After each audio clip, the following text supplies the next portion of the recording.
Du übergleiche Gott, o du Herr vom Königreich, des Seelens in den himmlischen Armee, unterstützt du sie am Mattermaß von himmlischen Truppen, doch sie gewannen, so dass jeder ein von ihnen, wer ihr Regiment geht an, der Länder hei erwehrt, durchlebt vor Gott an durch der Lichtung von dem, was hier eis lehrt. O Gott, siehst du die, den Himmel beisteht am Helleft, an der Wildnis, an der Berge, am Dalan, an der Becher, ob de Steppen an mir. Siehst du ihre Vertrauten, für das sie durchmurcht vom Königreich, an dem Orten vom helle Gegecht, ihre Waffe klingen losen. Du bist wirklich der Mächtigen, der Starken an den Allmächtigen, an du bist der Weisen, den heiert, an den der gesagt Abdul Bahas.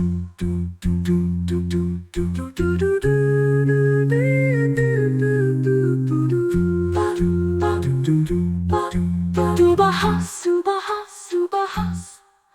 O du unvergleichlicher Gott, o du Herr vom Königreich, des Seelens in den himmlischen Armee, unterstützt du sie am Mattermaß von himmlischen Truppen, doch sie gewannen, ist so, dass jeder ein von ihnen, wer ihr Regiment geht an, der Länder hei erwehrt, durchlebt vor Gott an durch der Lichtung von dem, was ihn eins lehrt.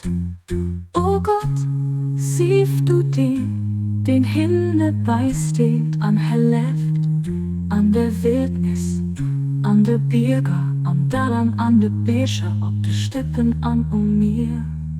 Siehst du ihre Vertrauten, für das sie durchmurcht vom Königreich, an dem Orten vom helle Gegecht, ihre Waffe erklingen losen. Du bist wirklich der Mächtigen, der Starken an den Allmächtigen, an du bist der Weisen, den heiert, an den der gesagt Abdul Bahas.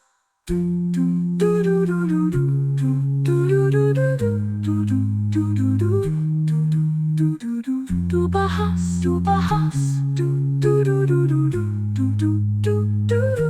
du bist wie im Hellag, an den heiert, an den der gesagt Abdul Bahas. Du Bahas.